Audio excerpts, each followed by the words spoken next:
আর এক দর্শক স্বপন কুমার বৈদ্য, তিনি লিখছেন, বহুদিন ধরে ভালোবাসা হয়নি তোমাকে, আজ নয় কাল, এভাবে কেটে গেল কয়েকটা যুগ, অথচ কত যত্ন করে কোচকাচ করে বুকের ভেতর তোমার জন্য জমিয়ে রেখেছিলাম এক আকাশ ভালোবাসা।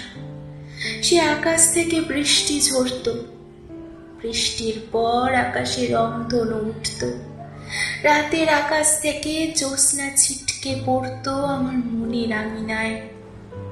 সে জ্যোৎস্নার আলোয় অমাবস্যা রাতেও দেখতে পেতাম তোমার হাসি মুখ।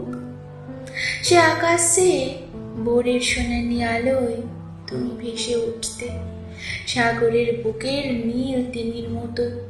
তপ্ত দুপুরের রোদে আমি সাঁতার কাটতাম সেই ভালোবাসার জলে, অথচ একবারও তোমাকে দিতে পারিনি এতটুকু ভালোবাসা।